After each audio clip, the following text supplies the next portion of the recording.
Hey, this is Trish, and today is Wednesday, so I wanted to do a question for Ask Trish, an Aroused Woman Day today. And I got a great question, a really long, in-depth question. So I'm going to take one little part of that question and answer it here, and I'll probably take the rest of this very expansive question and deal with it on the radio show, because I'm coming back to radio soon, so stay tuned for that.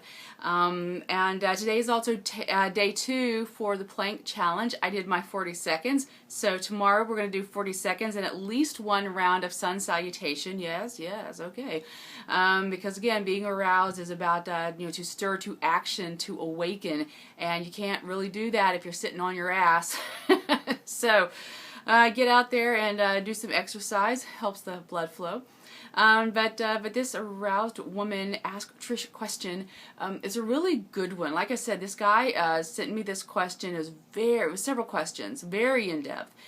So I'm going to take one question and I will address that now. His last question was, he's a young guy, he's dating, and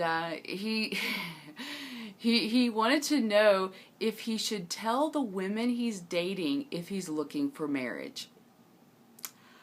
I would give that a resounding no. The reason why I would say no is not that you're trying to, be sneaky or deceptive, because he really wants to go in there and just let them know, hey, I am looking for marriage. That's going to turn off most women that you meet. And what I find with men and women who are looking for marriage and looking for somebody to settle down with is that when they go out on dates and they're meeting people, they're not actually interested in the person they're meeting. They are more in love with the idea of marriage, the idea of a relationship, the idea of whatever the institution represents to them. For instance, if I met a guy and he said he's interested in getting married, I would run in the other direction, because I've been there, done that, never wanted to do it the first time. Sure as hell don't want to do it a second time. That's just, it's awful. I don't want anything to do with it. So what I have found is that for people who say they are looking to get married, is that it's almost as if they're kind of looking over the person. They're skipping over the person that's in front of them, or the person that they're dating, or the person that maybe they are trying to pursue, because they are goal oriented. And what is the worst thing? Worst thing if you're doing Tantra, the worst thing if you're doing sex and going for orgasm, the worst thing you can do is be goal-oriented rather than be in the moment.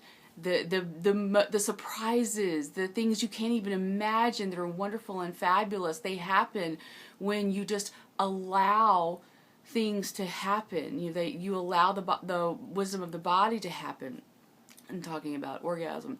So in relationships, if you've got that agenda, for whatever reason, are you on a time schedule? I mean, this is a dude, so I know it's not like you've got a certain number of, eggs and then you're done.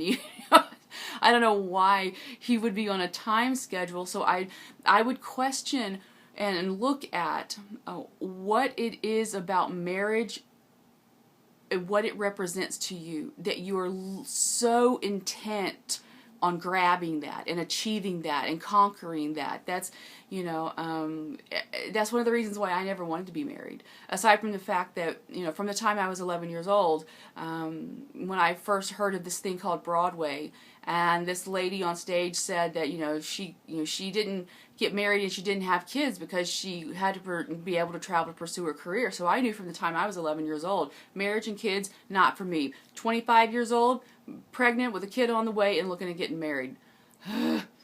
So yeah, I don't have a good relationship with the idea of marriage. It was horrible. It was a prison.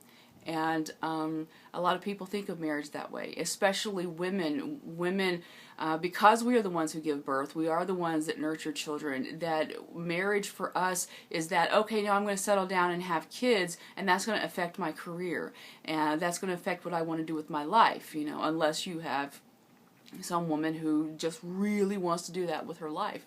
Those women are few and far between nowadays. And yes, of course, you can blame feminism all you want for that. The reality is that women are human beings and have a right to choose what they want to do with their lives, and staying barefoot and pregnant doesn't get it for a lot of us. So, my dear friend who sent me this question, I would really want to ask you, what does marriage mean to you? What kind of safe haven or good feelings, or what kind of feelings and emotions are evoked by thinking of marriage? Is it that settling down? Is it having that special person?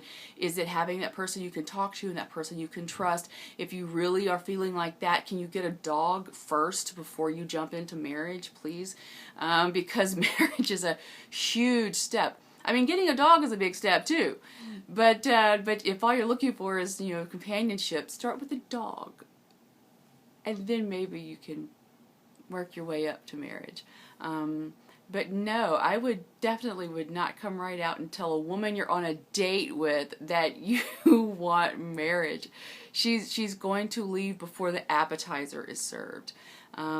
So maybe there's a dating site that you can go on to, an online dating site that you can peruse, women who are ready to settle down and get married, and, you know, there are all sorts of options for you in that regard. But the old-fashioned dating, courting ritual is archaic.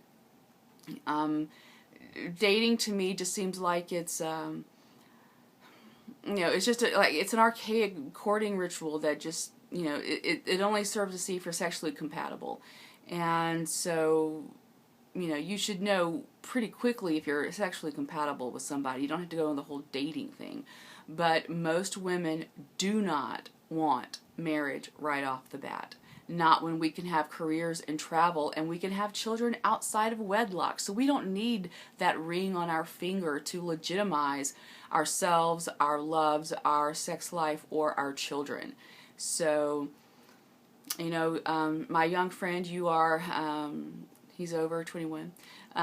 You are definitely one of the millennials who's struggling with how relationships work nowadays, because the traditional roles, the gender roles, the stereotypical roles that men and women played in traditional marriage and in traditional relationships, they don't exist anymore, or they're dying out rapidly. And so trying to figure out relationships and even marriage, it's hard for a lot of people, so you're definitely not alone. But, yeah, the answer is no. Do not just blurt out that you're looking for marriage. She will run the other way. And so the thing is that instead of having a date, you know, if you're interested in somebody, go for coffee. You know, go volunteer at the local dog shelter. Go volunteer at your local community garden. Go volunteer, you know, at some place where you can meet other people who have the same interests as you, and, you know, and then you can just kind of, you know, in conversation talk hypothetically, and then who knows, maybe you'll find your person. But on the average first or second date, hell no, do not mention marriage. But again, you might try a dating a website or whatever. So I don't know if that answers your question. I don't know if it helped, but you sent me one big doozy of a submission for questions, and so this is just the last question, and I'll probably deal with the others on an episode of the radio show, which is coming back very soon. It will probably be called the Trish Causey Show, and it will be a combination of my musical theater side as well as my activist aroused woman side. So yeah, very soon. So I'll get to the rest of that question, that very long, in-depth question, then and there. So I hope this serves you. I hope it helps you. And feel free to keep sending me questions, because I sure love them. All right, I will see you tomorrow. I love you. Bye.